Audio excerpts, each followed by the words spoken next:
should we get to our new game? Yes, please. I like games. What's the game? Okay, so the game is called Just the Tip. And I'm going to read Just the Tip. The game is we're going to read you guys different tips from old magazines. And I want you guys to debate if these tips still hold up. Okay, let's Just do the it. Tip. Let's go. Okay, so this one was from Cosmopolitan, April of 1999. So it said, when you know tonight is going to be the night, no matter how nervous you are, have a light breakfast and lunch, then eat a small, healthy snack in the afternoon to up your energy and to keep you from keeling over from the wine at dinner. Ooh. Okay. Rach, you can speak to this more. 1999. What does tonight's the night mean? Does that mean means you you're guys are fucking? going to have sex. Okay. I'd say eat as normal. No. Maybe I wouldn't like indulge in like a huge thick cream pasta and like wear something that's gonna make you shit your pants.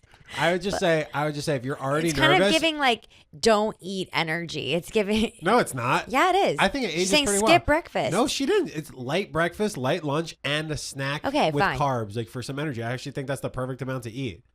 Every like, day. for forever. If you're a man, I really just think if most men, I mean, honestly, everyone has probably some form of IBS at some point, especially if you have like nerves about sleeping with someone for the first time. Just eat less than you normally would on a day. But the like thing that. is, if you eat less and you're a woman, no. So and then you have sex, you might get really lightheaded. all right. It's a lot of working out, moving. You should be hydrated. Nobody's saying don't stay hydrated. Maybe have like some carbs and like whatever and have energy. But I'm just saying don't be eating 3 fucking full meals. Okay, yeah. And then start riding this dude's dick. I fuck with that. That's a good You're tip. like, That "Ugh." aged pretty well. Okay, next one is from Cosmopolitan as well, February 2001. And they say, at a casual restaurant, lose the fork in favor of your fingers. Look him in the eye while you lick off any excess sauce or salt. Look him in the eyes. This is a very You pre lick 9/11 tip. You know what I mean? You lick off. They wouldn't do this post 9/11. Like fucking Why? October 2001, like Cosmo. They give some context to it too. But what if they mean lick it off? Like you're taking, the extra sauce on the plate where Yes. My mom always tells me not to do that. Wait, so Well, they she's... say that you're showing him that you're comfortable with contact, and when you touch yourself in a sensuous, not even a sexual manner, it's an invitation for him to think of you in those terms. When he sees your self-stroking, he won't be able to resist thinking of his own hands on you. Okay, so Someone finds that rarely funny. Whoever wrote this is like horny as hell and also like has never been on a date. Because like if some girl did that to me, I'd be like, what the fuck? You've never. She's like and like sticks her finger in her mouth covered in sauce. Wait, can I I'm tell you like- something I do on a date? That Yeah. one time my parents were like, this is why you're single. When I go to a sushi restaurant, I like to see what kind of soy sauce I'm working with. So I will rip open the chopsticks, dip them in, and then I'll suck on That's the not weird. stick. That's fine. That's normal. That's my version of licking the plate. No. clean. The licking the plate with your finger after you've probably already destroyed the plate is like, that's weird as fuck. I'd be like, who You told? You don't like, do that in your private home? It's kind of like this. It's kind of like when a man. You've never done that before? I do No. it all the time. No, wait. I don't know if I have like a statement to say on this, but more like, I don't know. Do you ever think like girls have a move and you're like, I know this move works, or like I know how to get a guy's attention because Yeah. it's worked before? Bend and snap. Whatever that means. But You anyway, never seen Legally Blonde? no, never seen it. All right, I'll watch it. Okay, I know it's a great movie. I have Legally Blonde 2, whatever, Back to fucking College, whatever the fuck. Anyway. What? I'm Like gonna it's get- hard? Okay, anyway, the thing is when a girl has a move and no guy's ever been like, that's not cool because they just don't know how to say it. Like she thinks the move is like the reason that she's there. And like some girl licked her finger and then the guy still fucked her and she was like, God, it works every time. And it's like, no, that's gross. I think there's a way to lick your finger to make it hot. Not with tomato sauce, barbecue sauce, any sauce that's like thick Yeah, viscosity. I'm out. not into the sauce. All right, what's the next tip? All right, the next tip, also from Cosmopolitan, February 2001, says get chummy or better, borderline flirty with the cute bartender, doorman, or salesperson who's helping you. And they say why he'll melt is because you are awakening his most basic instinct, competitiveness. If you keep your moves benign, because too much jealousy can trigger his temper and cause major problems, he'll be dying to let everyone know that you are his. Showing him that you're attracted to other people will remind him how lucky he is to have you.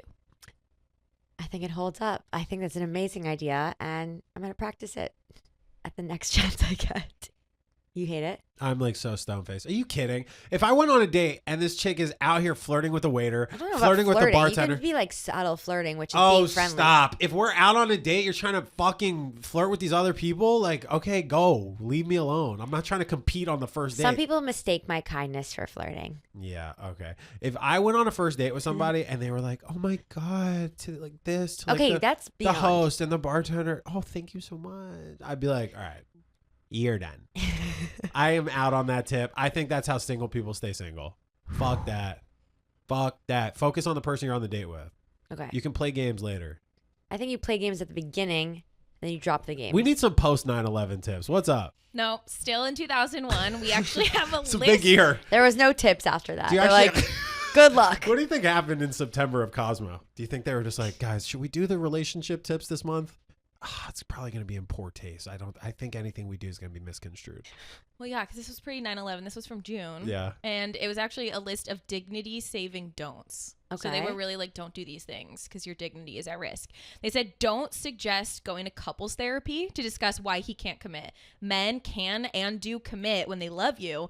And when you maintain your identity and self-esteem in the relationship, but they can be commitment phobic when a person has pursued them, is too available, or they're just not in love with her. That sounds like it was written this Today, year. Yeah. That one's the only one that's like aged like perfectly. It sounds like that is a tried and true, and so you cannot convince a man. Do not push him to commit. If I he's need more gonna commit, sexist tips. he's Oh my going God. to. We need more bullshit like old timey tips. These all could have fit today. Okay, another one. Don't tell him you're hurt or mad, and don't reprimand him for leading you on. You stayed with him. Take responsibility for your Finally, actions. And if yes. you've been living with him, you allowed him to be with you indefinitely without making a commitment. Finally, a magazine that speaks on behalf of men everywhere. If you're having a problem with your husband, shut up. Stay in the home. I disagree. Obviously, if you're having a problem with your husband or your boyfriend, Don't say it. don't say it. Don't say it. Just chill. No, I'm fucking saying it. I will say it, and maybe I won't say it out loud. I'll say it with my vibes. What were women in the 60s doing when they were mad with their husbands? They were like smoking a cigarette, That's and, it? like putting it out really aggressively, and then like Taking it out on their kids? opening a bottle of Jack Daniels. No, opening like a carnation like really hard, like fucking milk, just like, Mom, can we? Shut up. Yeah, they would hide their cigarettes in the back. They'd go talk shit with their friends. Yeah. Maybe buy something on his, Oh, with his money. You know, Don's just being Don. He's just being Don, whatever. Mm-hmm. Yeah. All right. Do we have another one? Last one. I feel like this one definitely holds up today. Don't let a man that you've been dating for years convince you to wait until things slow down at work, or he's better off financially to make a commitment. There will always be work and money. Those will always be issues in life, and they should have nothing to do with marrying you. Wow. Okay. So that tip also applies to today as well. I do think there is a limit. Like there's like a floor to that. And there's a ceiling to that. I think under a certain threshold, you probably shouldn't be thinking about getting married or buying a house if you're earning under a certain amount of money, and you should be patient. Totally. I think you can be making a certain amount of money that isn't enough for marriage, but still commit in a healthy relationship and say, do you want to Definitely. be my girlfriend? I will Or even like work proposal. my way or even, towards being the man that you need. or even the proposal, like aspiration. Well, no, you need to get that ring. Yeah, the ring, but I'm also just like, that is the investment in the future. That's like a big upfront cost, but then it could take 2 years until the wedding. So like they're expenses, but they're down the line. I just feel like it's fine to make the commitment totally. Being too busy is not an excuse, but it's one I've been using recently. Hell yeah. What are you doing later? I'm actually on Dialed In. So Hey, do you want to go on a date for drinks this week? I'm just really busy. fuck, I can't. I'm dialing in.